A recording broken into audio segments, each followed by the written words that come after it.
1098 in the old 57 street car. And this is my daily driver. Now it did have a little shot of nitrous, but that's a 350 4-speed, small block, 23-degree engine, everything normal. And I got more left in it. I only got a 125 shot on it. We can put bigger pills in it, and I can leave a hell of a lot harder. This bad boy is officially a 10-second street car. Still say you look like the Unibomber. Why? With the hood. Put the hood on. Show everybody how you look like the Unibomber. There you go. You're Unibomber. You're the Unibomber. Okay. So this old hot rod is now a 10-second car. That's true. Now, some people might think I'm sketchy for doing what I do, but I feel entirely like this is far more dangerous than what I do. It has the safety of a lot belt. And a spear attached to the steering wheel. They didn't have the safest steering column. But, you know, I didn't crash. No. And honestly, definitely is 10-second car. Definitely was making pretty good, consistent passes. I mean, you kind of had like an 11.0 bracket. Ran 11.02 and a 10.98. Yeah. So, I mean, it was kind of like an 11.0 bracket car. We had more in it, though. Oh, definitely. I mean, because we had way more timing out of it than we probably should have, just to be on the safe side. It was rich, definitely. It was the nitrous tune could use like definitely a lot on the video. It's smoky. Oh yeah, no doubt. Yeah. So we probably could get 1080s, 1070s out of that tune-up with timing and fixing the fuel. Yeah. I mean, there's definitely stuff left on the table. Yeah, no, we really didn't, go through the plug thing. We haven't really tuned that nitrous setup. That's a 125 shot.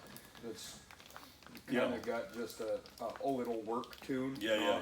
Not it's not going to blow it up tune, and that's good enough. But I mean, that's a stock GM crank and couple GM crank, couple mixed rods connecting rods. Don't really match the other 6, and I mean, it's pretty good. No, I think we can probably put a bigger nitrous pill in there. Car seems fine with it. I mean, car seems fine. It's not sketchy to drive. And honestly, like given the fact that the crank wasn't really balanced to any of that stuff, it doesn't shake. Like, it really doesn't. It's smooth. But I am paranoid about that damn shifter now, and it's. I mean, we broke another rod off yesterday. The other end of it from where I fixed it the last time. So the only thing we did see is that the shift stops were not right. No, we.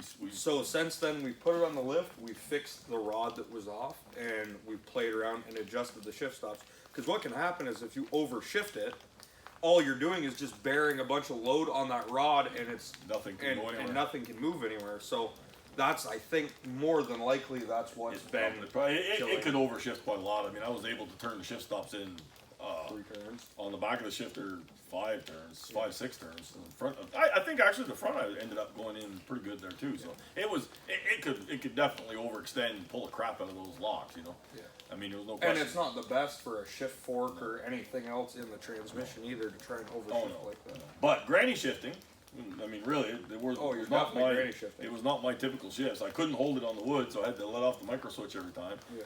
I didn't dare. I didn't need to blow up another motor, and then because when a rod, you're jerking a gear and a rod comes off, you think you've got it, and you don't. It's we popped 2 motors now, so let's not go for. Well, I didn't need to blow up another one. We didn't exactly blow this motor up. We wounded it. We wounded it. We got away with murder. I mean, you don't very often drop a valve and live to tell about it, and we did. So yeah, we were out of valve and a valve guide, and so some silicone. All in all, fairly successful weekend. Yep. Your shit's sketchy. Your passenger seat is definitely visually broken from here. Well, that's because I loaded you or Billy in it. I think it was Billy. I'm gonna blame it on Billy. We're gonna blame it on Billy. You guys had to go do streetcar stuff. Yeah.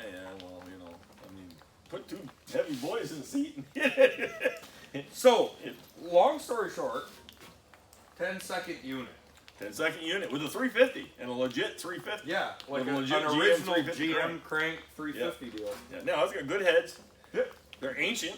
They're Brodex from pre-1979. I think they're the first Brodex heads they made. They're Dash 8s from like the mid-70s. They have no numbers on them. I actually talked to Brodex about it, and they're like, yeah, if it doesn't have these numbers, like if it doesn't have a date code unit on it, It's pre-1979. We started date coding things in '79. But they're nicely ported. Oh, they bet. And Whoever did them did a really good job. The chamber in them is a little sketchy because it likes timing like a son of a gun. I mean, Yeah. like on the Like dyno, it wants to be like 38 to 40 degrees NA. we dynoed this engine years ago when it was in his car, and at 8,000 RPM it made 625 horsepower. But we had to have 36 degrees of timing in it. We didn't try more because we were actually doing it on pump gas, eh? But remember when we did try more. I thought we ended up at 38. I don't Well, anyways, we tried it at the track. No, it's Yeah, true. yeah. We didn't have any octane booster. We didn't have any race gas. We Yeah. ran it on pump 94 Yeah, yeah. because that was the best thing we could find. But and that was with tunnel rams and a bigger cam than this one. But it's actually, the car was actually, the car was faster. It's- We ended up putting a smaller cam in it, and the car picked up 2 or 3 tenths. because the 60 foot Just sucked because with the big cam. just because the big cam didn't have enough. And we torque. didn't have a slipper clutch back then and everything, so we needed everything. Yeah. So, but I don't know really what it makes for horsepower now, but I would say mid to high fives. But I do know this: at 32 degrees of timing, from 32 to 36, we had 100 horsepower on the dyno. And we backed the which- timing off. Yeah. We're probably 4 or 5 degrees shy, probably 4 degrees shy of, Right now. of where we could be on the nitrous tune-up. Well, I know NA like yesterday, it was 1170. Yeah, And it was like so 11, it dropped. 1120s with the timing in it. Yeah, so it dropped 3-4 tenths on just 4 degrees of timing. Yeah, So, I mean, yeah. So I mean, it was there's some horsepower there in the timing still, you know. But that's why I say the chamber must be a little less than efficient to need that much timing. But I mean, still, it's they're I think if we refine this tune-up, realistically, we can get 1080s out of it. We may find out that we throw a couple degrees in it and we pick up like an asinine. if I would dare shift it to where No, but I mean, if I that wasn't looks like scared that's, of it falling if apart. that looks like it's going to work out, Yeah. and you can go back and you can actually shift it how If you I- should. if I There's a tenth on the table in the shifting, Yeah. and there's probably 2 or 3 tenths in the tube. Yeah, and the other thing too, on this car, we don't have a two-step, and so I'm always just kind of leaving part throttle Yes. and Yeah. kind of throwing a guess at it, and It doesn't work great. no, I mean honestly, because we're what 160s in the 60 foot. Yeah. You were kind of 170s yesterday because it was Yeah. almost hooking too much. Yeah. We almost need I to put ran this. some. I think my fastest. We run need to was put a this 160. back on the lift before we go back to the track with it. Pull some base pressure. And we out need of to it. pull base pressure out of that We clutch. definitely could. But that thing. I mean, if I could leave, you know, with a snoot full and know, you know, like if I had a good RPM that I could depend on a two-step, I could pick that 60 foot up, and I could definitely pick some time up. But it ran the 10s, and you know, on a small shot, and what the hell? Yeah, so it's 10s with a lap belt and no cage. Yeah, Probably fair enough. I mean, Yeah. honestly. yeah. Like, and you can put your fucking air cleaner on it and go to dinner with it. Like, Yeah. I mean, I think I've got 32 degrees of timing in it right now. Base timing, we're pulling 4. yeah. So you know, we're down to 28. We need to get either just the bigger jets for it, Yeah. so we can run our bigger timing pills, Yeah. or we need to get more timing pills. Well, yeah, I need to buy both really, but And well, I've got shine. the bigger timing pills already. Yeah, that's true. So we need to get our 300 jets for it, Yeah, and we'll just put a big jet in it and just start big because it'll honestly probably make it easier for us to tune and mess yeah, with. yeah. And I mean, I don't believe there's any issue. Like we have the rings gap for it and everything, and I don't.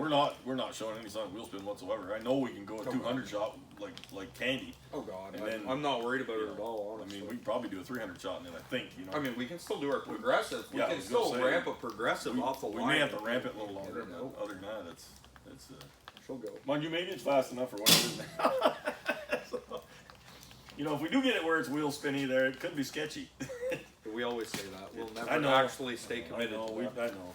But somebody was very upset with me for trying to go low fives with my car, and yet I mean, I at least have a roll cage and a harness and a fire suit. You have a freaking roll cage, like an 880 roll cage. like an You ran It's an 850 cert. I You- ran 880 on the brakes. It's fine. I'm only racing 8th mile. Yeah. Think if I had to run an 850, that cage is certified technically for like 165 miles an hour. It's a stock 57 So I'm gonna- Chevy chassis, dum dum, and I mean, and it weighs 3,800 pounds. If you hit something, nothing stops. No, it's like the horsepower versus torque. It's the immovable how object far and you bring the unstoppable wall force. with you. Yeah. No, Yeah.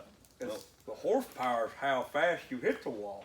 The torque's how far you take push- the wall take with the wall you. with you. Yeah. It's like that. Or lose the rear end again. Or, yeah. You know. I mean, it's. I'm the one that has to pay for the funeral. It's not. You know. I mean, I said to myself, I'm okay with death today when I left. Like driving I that, said legitimately, if something goes terribly wrong, it's not going to be pretty. driving that So, full like, cooler, you better be. Send- That car officially needs the new chassis and needs the new car because it's getting pretty sketchy. you figured out how to run that stuff now. I think, to But the I point think- where it's dangerous. I honestly believe the car has a high 4 in it. I would. I mean, I think it. I look. You ran a 530 running out of fuel at 500 feet. Yeah. So I mean, Yeah, we're down 15 miles an hour. we need to look at the data and see just how many seconds you ran out of fuel. Yeah. But you. Well, it ran out of fuel. And it kind of maintained the RPM a skosh, but it was like it was done for. Anyway, we'll end this here and Yep. show this hot rod going down the track, spewing black smoke, and Looking great. yep. But it ran the number, so Yep. that was the goal. That was the goal. You know, met the goal. Perfect.